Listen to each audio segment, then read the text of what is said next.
Hello friend, welcome you all again on ASP means Alka Study Point. Friends, as you already know that I'm completing a series of 5000 question and answers in MCQs form on English literature, where I have already uploaded 33 videos on British literature from Anglo-Saxon period to postmodern period, American literature, non-British literature, literary theory and criticism, rhetoric and prosody.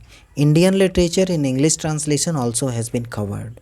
Friends, I have created a playlist named literature.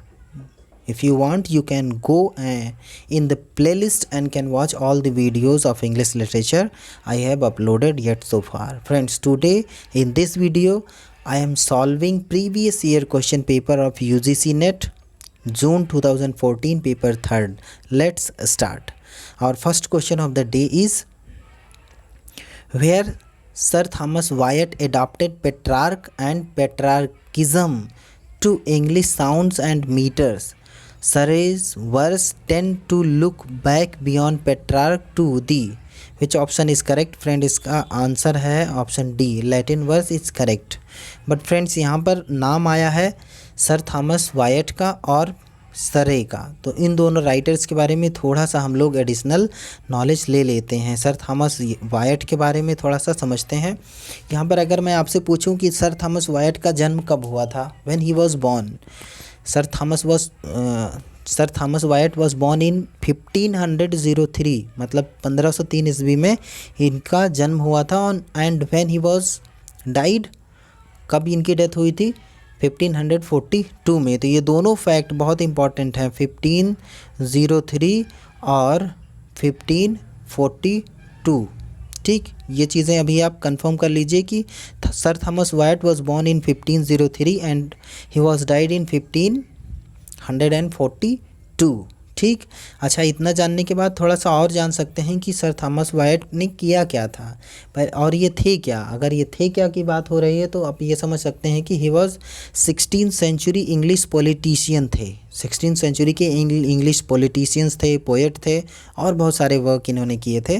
लेकिन एक जो सबसे major work था इनका, जिसके लिए ये बहुत ज़्यादा जाने गए, वो क्या था, ये लिरिक पोएट थे. और इन्होंने इंट्रोड्यूस किया था सॉनेट को इंग्लिश लिटरेचर में. जो सॉनेट को इन्होंने इंग्लिश लिटरेचर में इंट्रोड्यूस किया, उसके लिए थॉमस वायट बहुत ज़्यादा फेमस हुए.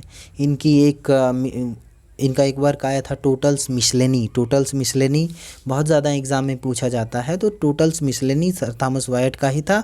लेकिन ये पब्लिश कब कराई गई थी, 1557 में. ये सब डेट याद करके चलिए फ्रेंड्स, आगे चल के हमें बहुत ज़्यादा एग्ज़ाम की तैयारी करनी है. इसलिए टोटल्स मिसलेनी कब पब्लिश हुई थी, 1557 में हुई थी. कब प्रिंट हुई थी, 15 ईयर आफ्टर हिज डेथ, यानी कि सर थॉमस वायट की डेथ के 15 साल बाद प्रिंट हुई थी क्या, टोटल्स मिसलेनी. ठीक, टोटल्स मिसलेनी पे मेरी एक वीडियो आएगी, उसको अलग से बना देंगे. अब कुछ क्वेश्चन और यहाँ पर समझते हैं कि इंग्लिश सॉनेट जो था, सॉनेट की बात हो रही ना, क्योंकि सर थॉमस वायट ने इंग्लिश लिटरेचर में सॉनेट को इंट्रोड्यूस कराया था. तो जो इंट्रोड्यूस कराया था वो कब कराया था, वो 16th सेंचुरी में कराया था. अब यहाँ पर एक बार फिर से हम क्वेश्चन करें कि क्वेश्चन का आंसर तो आपको मिल गया है, लेकिन क्वेश्चन ये आता है एग्जाम में, who is the founder of English sonnet, who is the founder of English sonnet. तो फिर इसका आंसर ये दिया जाता है कि sir Thomas Wyatt and Henry Howard earl of Surrey in the 16th century. तो अगर क्वेश्चन आपसे पूछा जाता है कि who is the founder of English sonnet, तो आप बताइए कि sir Thomas Wyatt and Henry Howard earl of Surrey in the 16th century.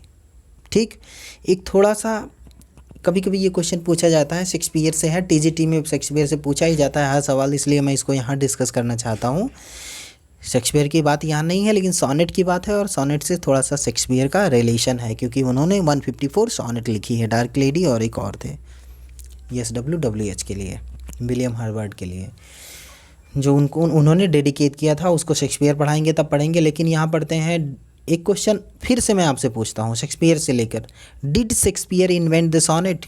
क्या यहाँ पे फाउंडर बताया जा रहा है, sir Thomas Wyatt and Henry Howard earl of Surrey को फाउंडर बताया जा रहा है, लेकिन यहाँ क्वेश्चन है कि did Shakespeare invent the sonnet, क्या शेक्सपियर ने सॉनेट को इन्वेंट किया था. इसके आंसर में मैं पढ़ता हूँ, he did not. but he is undoubtedly the most famous practitioner of the poetic form of sonnet. Trace back to Italian Renaissance approximately 300 years before she began composing them in Shakespeare began composing them in England. कहने का मोटी मोटा मतलब ये है कि Shakespeare ने sonnet को इन्वेंट नहीं किया था। हाँ, ये सच है कि शेक्सपियर ये सोनेट के पोएटिक फॉर्म को, सोनेट का सबसे ज़्यादा इन्होंने प्रैक्टिस किया था। सभी राइटर से ज़्यादा, बहुत ज़्यादा इन्होंने प्रैक्टिस किया था। सोनेट तो शेक्सपियर से पहले इटालियन रेनेसा में 300 साल पहले ही आ चुका था। जब शेक्सपियर ने इंग्लिश में लिखना शुरू किया, उसके पहले इटालियन रेनेसा में वो पहले ही आ चुका था, लगभग 300 ईयर्स बिफोर। ठीक, चलिए ये सारे फैक्ट ज़रूरी थे इसलिए मैंने आपको बताया। अब फ्रेंड्स बात करते हैं, ये जो सर थॉमस वायट हो चुके, अब यहाँ सरे हैं। कौन है? सरे हैं। तो सरे के बारे में थोड़ी सी जानकारी ले लेते हैं। सरे ने क्या किया? सरे के बारे में अब हम समझते हैं। हेनरी हावर्ड अर्ल ऑफ सरे, ही वॉज बॉर्न इन, चलो बता दीजिए कब ये जन्म पैदा हुए थे। तो 1516 या 17, मतलब 1516 या 17 के बीच में इनका जन्म हुआ था। एंड ही वॉज डाइड इन 1547, इनकी डेथ हुई थी। किसकी? हेनरी हावर्ड अर्ल ऑफ सरे। ये कौन थे? One of the founder of English Renaissance poetry. English Renaissance poetry के सरे क्या थे? फाउंडर थे। अब चलते हैं फ्रेंड नेक्स्ट क्वेश्चन पे। एक क्वेश्चन पे कितना आप बहस करोगे, फिर सारी वीडियो एक ही क्वेश्चन की बन जाएगी। क्वेश्चन नंबर 2 है कि here are some characteristics of morality plays. यहाँ पर कुछ मोरालिटी प्लेस की कैरेक्टरिस्टिक्स दिए गए हैं और ये आपको ऑप्शन में चूज़ करना है। ये क्वेश्चन यहाँ तक है। ये क्वेश्चन जो है क्वेश्चन 2 से लेकर और ये इसके सभी ऑप्शंस दिए गए हैं। ठीक, तो इसमें कौन सा ऑप्शन करेक्ट होगा? तो फ्रेंड क्वेश्चन नंबर 2 है here are some characteristics of moralities play. कौन कौन सा है? They are dramatised allegories of the life of man, ये करेक्ट है। सेकेंड ऑप्शन है they depict man's temptation and sinning his quest for salvation and his confrontation with death, ये भी। तो इसका ऑप्शन ए करेक्ट हो जाएगा। Only 1 and 2 are correct. ठीक, इस क्वेश्चन के बाद हम चलते हैं क्वेश्चन नंबर 3 पे। इस पे थोड़ा सा डिस्कस कर सकते हैं हम स्पेंसर के बारे में। ठीक, इन स्पेंसर्स री Faerie Queene there are the allegorised moral and religious virtues with their counter parts in the vices, identify the correctly matched set. Correctly match set को करना है तो इसका करेक्ट ऑप्शन यही है। Una means truth, Guyon means temperance, Duessa means deceit और Orgoglio means pride. ठीक friends, अब चलते हैं नेक्स्ट क्वेश्चन पे और ये क्वेश्चन है क्वेश्चन नंबर 4। क्वेश्चन नंबर 4 में ये कुछ ऊपर लाइन दी गई है और नीचे पूछा जाएगा कि ये लाइन किसकी है। लाइन ये है कि pop at the toilet, flatterer at the board, pop at the toilet, flatterer at the board, now trips a lady a now struts a lord. The above lines are quoted from, ये ऊपर की line coat की गई है। चलिए इसको बताना है। ऑप्शन ए है माइक फ्लैगनो, बी है the rape of the lock, C है एपिस्टल टू डॉक्टर अर्बुथनाथ, यही सही है। ठीक, और डी है एब्सलम एंड एकिट्रफल। तो मैं बता रहा हूँ कि ऑप्शन सी इसका करेक्ट है। जब ऑप्शन सी इसका करेक्ट है, एपिस्टल टू डॉक्टर अर्बुथनाथ इसका करेक्ट ऑप्शन है, तो क्वेश्चन यहाँ पर एक उठ सकता है, यानी क्वेश्चन ये भी बनता है कि ये वर्क किसने लिखा है। चलिए बताइए, फटाफट बताइए। एपिस्टल टू डॉक्टर अर्बुथनाथ किसने लिखा है? बहुत लोगों ने बताया पोप अलेक्जेंडर पोप ने लिखा है। Exactly right. तब लगे हाथ ये भी बता दीजिए ना कि ये पब्लिश कब कराई गई थी। बात है कि नहीं? पब्लिश कराई गई थी। कंपोज हुई थी ये 1734 में। कब? 1734 में कंपोज कराई गई थी, लेकिन 1735 में इसको पब्लिश कराया गया था। ठीक, कंफर्म हो गया। चलिए इसका करेक्ट ऑप्शन कौन सा है? Epistle to doctor Arbuthnot. मैंने इसको बता दिया है। Epistle to doctor Arbuthnot correct है। इसको लिखा है अलेक्जेंडर पोप ने। अलेक्जेंडर पोप ने पब्लिश किया था इसको 1735 में किया था। अब ऑप्शन ए पे चलते हैं लगे हाथ। मैक फ्लैक्नो किसने लिखा है? मैक फ्लैक्नो लिखा है जॉन ड्राइडन ने, बिल्कुल सही। तो जब जॉन ड्राइडन ने लिखा है तो पब्लिश कब कराई थी? सब लोग एडवांस में रहते हो कब पब्लिश करने की बात आने वाली है। तो चलिए बताइए पब्लिश कब कराई गई थी? 1682 में जॉन ड्राइडन ने मैक फ्लैक्नो को पब्लिश कराया था। तो मैक फ्लैक्नो है क्या? मोक हीरोइक सटायर है भाई। चलिए मैक फ्लैक्नो हो गया, एपिस्टल टू डॉक्टर अर्बुथनाथ हो गया, ऑप्शन बी बचा है द रेप ऑफ द लाक। इसको भी अलेक्जेंडर पोप ने ही लिखा था ऑब्वियसली। क्या था ये? मोक हीरोइक नैरेटिव पोएम था। कब पब्लिश कराई गई थी दोस्त? द रेप ऑफ द लाक 1712 में। कब? द रेप ऑफ द लाक 1712 में। क्या थी? मोक हीरोइक नैरेटिव पोएम थी। ये सब याद करके रख लो, इतना बार पढ़ो, इतना ज़्यादा याद करो कि बहुत बार याद हो जाए। ऑप्शन डी चलते हैं, एब्सोलम एंड एकीटफल। फ्रेंड्स 5000 क्वेश्चन कवर कराने के बाद भी लगातार मैं UP, TGT, PGT, net, JRF सारे क्वेश्चंस, लेकिन अभी फोकस करेंगे यूपी, टीजीटी और पीजीटी। नेट जेआरएफ की मेरी सुबह वीडियो अपलोड होगी, दोपहर में अपलोड करेंगे टीजीटी और शाम में अपलोड करेंगे पीजीटी की। और इसके बाद यूपी टेट में भी जो इंग्लिश के क्वेश्चंस आते हैं, ग्रामर्स के आते हैं, उन सभी चीज़ों को कवर करेंगे। एक दिन में 4 वीडियो अपलोड करने का मेरा टारगेट है, लेकिन इसी तरीके से जैसे आपका सपोर्ट मिल रहा है वो मिलता रहे। फ्रेंड्स एक चीज़ मैं कहना चाहता हूँ सब्सक्राइबर के लिए। सब लोग कहते हैं, मैं भी इच्छा रखता हूँ कि सब्सक्राइबर बढ़ने से मोटिवेशन बढ़ती है, लेकिन कहना ये चाह रहा हूँ कि जिन्होंने सब्सक्राइब नहीं किया है उन्हें तो मैं कह नहीं पा रहा हूँ, लेकिन ऑलरेडी जो मेरे सब्सक्राइबर हैं वो मेरे लिए ग्रेट हैं।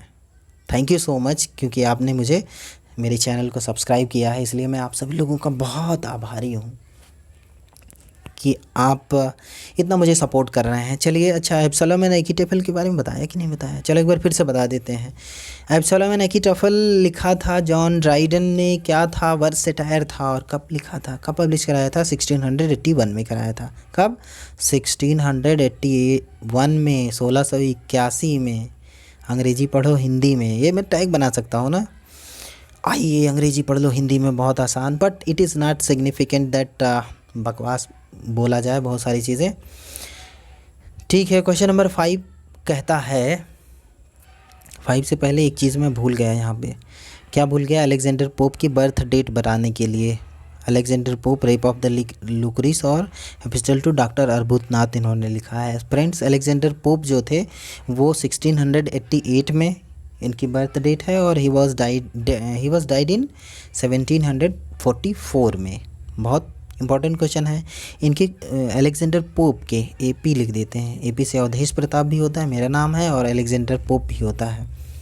वहाँ कितनी सिमिलरिटीज़ है, खाली बस उनकी तरह मैं राइटर हूँ, उनकी तरह नहीं हूँ। ओके, अलेक्जेंडर पोप, ये एपी का मतलब अलेक्जेंडर पोप समझ लेना। Alexander Pope was born in 1688, he was died in 1744।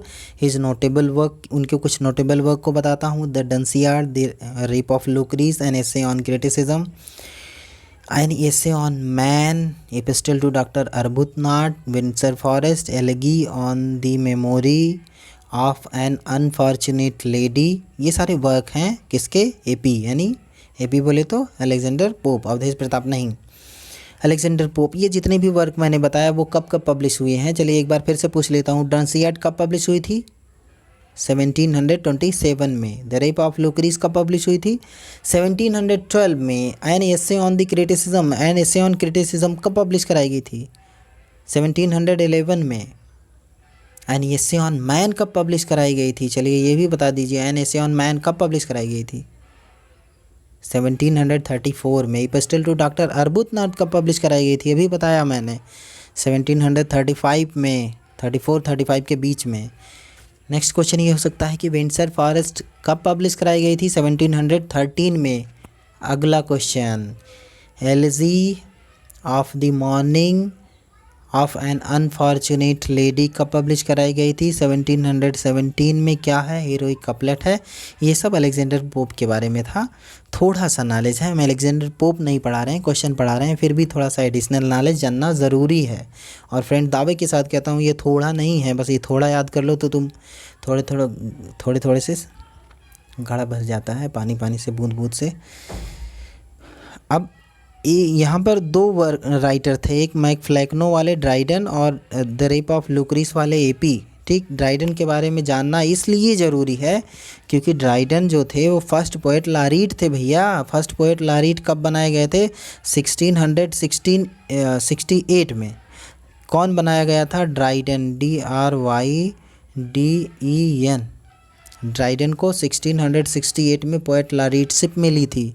और कब ये पैदा हुए थे? 1631 में हुए थे। कब इनकी डेथ हुई? 1700 में। चार्ल्स सेकंड के समय के ये राइटर हैं। इनकी बुक्स की बात अगर कर लें तो कुछ बुक्स यहाँ दी गई हैं। एब्सोलम एंड एकिटेफल दी गई है, मैक फ्लैकनो दिया गया है। दो वर्क तो पहले से ही दिए गए हैं। The works of John Dryden है, इसको पब्लिश उन्होंने कराया था 1808 में कराया था। मैक फ्लैकनो को कब कराया था? 1682 में कराया था। मैक फ्लैकनो को कब कराया था? 1682 में पब्लिश कराया था मैक फ्लैकनो को। और एब्सोलम एंड एकिटेफल को कब कराया था? ये 1681 में इसको पब्लिश कराया था। दोनों फैक्ट पता चल गए। और बाकी बता देता हूँ, an essay of dramatic poesy इन्होंने लिखा था, जिसको पब्लिश कराया था 1668 में। नेक्स्ट वर्क है इनका एनस मिरेबलिस। ये कब पब्लिश हुई थी? 1667 में हुई थी। नेक्स्ट वर्क अगर बताएं, the Hind and the panther, किसका वर्क है? अरे वह फर्स्ट पोएट लारीड जो हैं, ड्राइडन भाई साहब। भाई क्या अब्बू के अब्बू रहे होंगे, 16th सेंचुरी में कब के समय के थे। तो the Hind and the panther 1684। Friends ये सब मैं इसलिए बोल देता हूँ कि थोड़ा सा मौज में रहिए, थोड़ा सा सहज हो जाइए, नहीं तो बहुत सीरियस होकर पढ़ने पे फैक्ट याद होते नहीं हैं। The Hind and the panther ये कब पब्लिश कराई गई थी? 1687 में। द वर्क्स ऑफ वर्जिल कब कराई गई थी?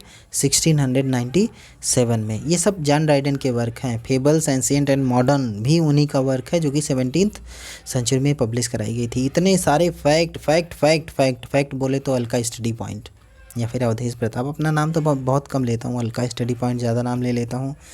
मेरे चैनल का नाम है, लेकिन आपका प्यार मोहब्बत बहुत ज़्यादा मिल रहा है। क्वेश्चन नंबर 5 ये है, which of the following arrangements is in the correct chronological sequence. कौन सा क्रोनोलॉजी है जो करेक्ट ऑर्डर में है? ये है option A, every man in his humour. Every man in his humour किसने लिखा था दोस्त? चलो बताओ।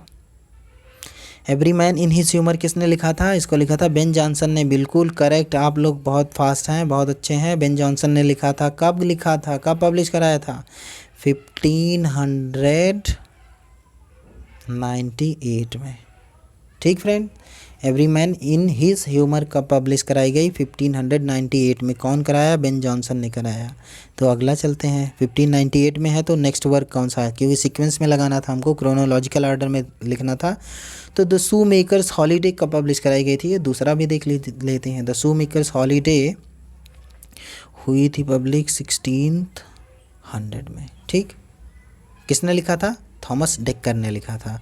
एंटोनियोज रिवेंज किसने लिखा था? किसने लिखा था वो बाद में छोड़ो, क्योंकि सीक्वेंस में लगाना। 1602 में ये पब्लिश कराई गई थी। ठीक, इसको लिखा था जॉन मार्स्टन ने। इसको बस ऐसे याद कर लो। और लास्ट वाला है द चेंजलिंग, इसको पब्लिश कराया गया था 1622 में। इसको ऐसे ही समझ लीजिए। तो आप ऑटोमेटिकली जान सकते हैं कि every man in his humour 1598, उसके बाद 1600, उसके बाद 1602 और इसके बाद 1622। ऑटोमेटिकली सब समझ में आ गया कि first option is the correct option. एक बार फिर से रिवाइज कर देता हूँ, रिवाइज करने पे याद ज़्यादा होता है। Every man in his humour लिखा है बेन जॉनसन ने, पब्लिश कराई गई थी 1598 में। द शू मेकर्स हॉलीडे 1600 में पब्लिश कराई गई थी, जिसके राइटर हैं थॉमस डेक्कर। एंटोनियोज रिवेंज 1602 में पब्लिश कराई गई थी, जिसके राइटर हैं John Marston.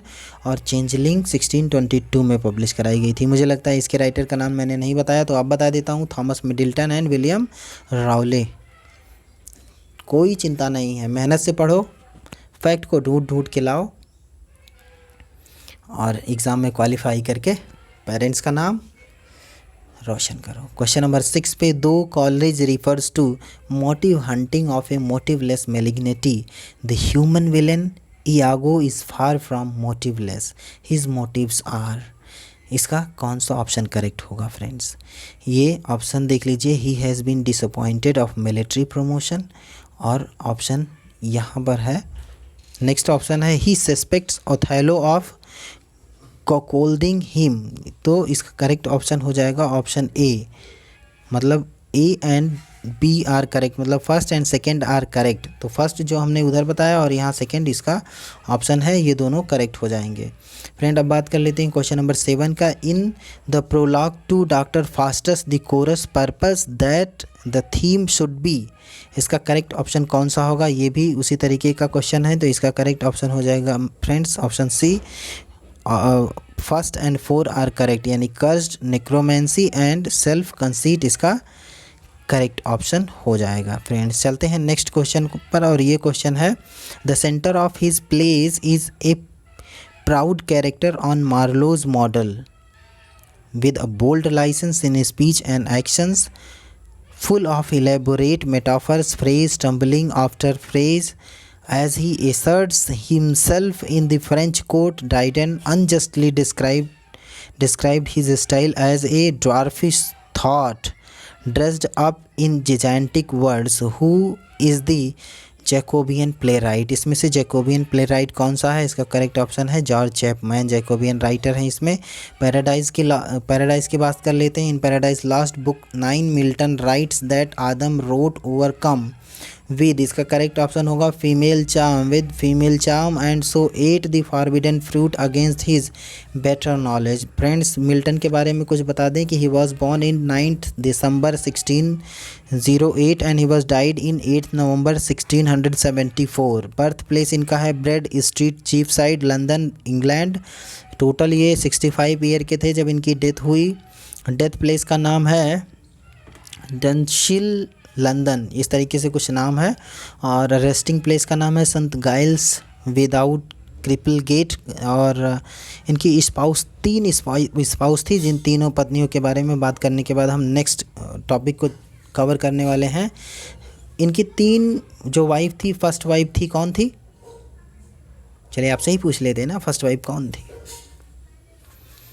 Very good, Mary Powell इनकी फर्स्ट वाइफ थी। शादी हुई थी 1642 में और वो मर गई थी, मतलब शी वॉज डाइड, मर गया ना, कहना बहुत बुरा लगता है। एंड शी वॉज डाइड इन 1652, यानी कि 10 साल तक शादी करने के बाद मिल्टन के साथ वो रहती हैं। After that she was died, और उनकी मौत के बाद 4 साल बाद फिर से मिल्टन दूसरी शादी करते हैं। किससे? कैथरीन वुडकॉक से। कैथरीन वुडकॉक से शादी करने के बाद 2 साल जीवन चलता है। After that she was died. 1658 में कैथरीन वुडकॉक भी चली जाती हैं, और उसके बाद एलिजाबेथ मिंशल आती हैं। एलिजाबेथ मिंशल जो है 1663 में मिल्टन से शादी करती हैं और बाकी लाइफ टाइम चलती रहती हैं। मिल्टन ही मर जाते हैं। अरे तीन लोग तो झेल लिए, और कितना झेलोगे? तो पहला था मैरी पॉवेल, दूसरा था कैथरीन वुडकॉक, तीसरी थी एलिजाबेथ मिंशल। ठीक, ये 3 के 3 इनकी वाइफ थी। इन सभी चीज़ों के बारे में मैंने बताया फ्रेंड अगली वीडियो में, क्योंकि इसमें 75 क्वेश्चन है इस जो सीरीज़ में करा रहा हूँ। इसमें टोटल 75 क्वेश्चंस हैं, जिसका पूरा डिटेल स्टडी मैं आप लोगों को लेकर आने वाला हूं। फ्रेंड बात यह है कि इस क्वेश्चन का केवल आंसर मैं बता दूंगा तो उससे आपको ये होगा कि आप उसका आंसर जान जाएंगे, लेकिन उससे रिलेटेड अगल बगल के क्वेश्चन अगर आप नहीं जानेंगे तो ये समझ लीजिए कि एग्ज़ाम में ऐसे ही क्वेश्चन पूछे जाने वाले हैं। ये 2014 का पेपर है, इसमें अगर आपकी बार ये क्वेश्चन पूछा गया तो इससे रिलेटेड कुछ अगल बगल के क्वेश्चन पूछे ही जाएंगे, इसलिए मैं इन क्वेश्चंस को डिस्कस करता हूँ। डेफिनेटली आप समझ रहे होंगे कि मैं क्या कहना चाह रहा हूँ। और ये डिस्कशन यूट्यूब चैनल पे अभी तक बहुत कम लोग कर रहे हैं। प्रीवियस ईयर क्वेश्चन पेपर को नहीं कोई डिस्कस कर रहा है, इसलिए मैं इसकी ज़रूरत समझ के ही ऐसा कर रहा हूँ। Friend, if you find this video is helpful, please subscribe and press the bell icon to get notification of my upcoming video। और थोड़ा लाइक भी कर दीजिए। बाय।